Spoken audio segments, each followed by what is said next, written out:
Hey everyone, welcome back to my YouTube channel. So for today's video, we're going to transform this long skirt right here into a two-piece set. So for the first step, we're going to remove the skirt or measure the skirt, then use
na pwede palang mag-shear gamit ang elastic thread kasi nalaman ko na nun. I know already when nanonood din ako nun ng mga DIY hacks ganun. Pero nung bumili ako, akala ko sa may upper thread and lower thread yung paggamit ng elastic. Hindi pala, sa may lower part lang pala. Kaya ngayon ko lang. So dun sa mga dati kong vlog, naggamit pa ako ng mga elastic. Yung talagang elastic na mano-mano na ginaganon, hinihila pa. So, okay, share ko lang. Kaya guys, dapat non-stop tayo manood ng mga DIY videos para madami pa tayong malaman, di ba?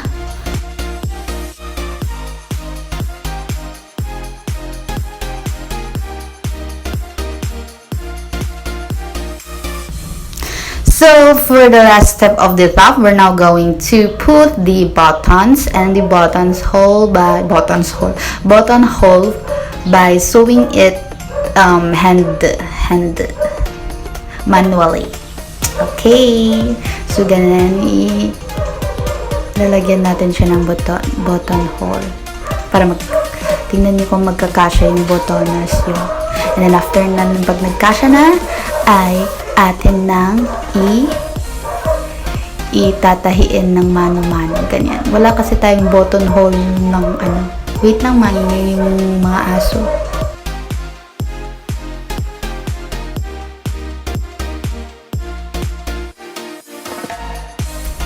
So guys, ganun na yung tsura ng ating button hole. Pagkatapos natin tahiin ng napakatagal. So pag sa machine, sana kung may machine tayo ng button hole, edi sana mga 5 seconds or tapos na natin yan, diba? So guys, after nan, this is the last step of making the top now. So we're now going to proceed to the skirt now. So for this skirt, we're just going to double hem it, okay?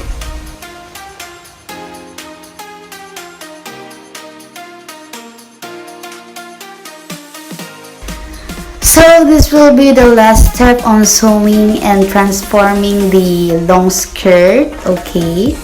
And then we're now going to see the final transformation later. Presenting you my sister modeling my DIY made for today. Okay, guys, hope you like this video. Please don't forget to subscribe, like, comment, and share this to your friends for more DIY tutorials. So see you on my next vlog. Okay, see you on my next vlog. Bye bye.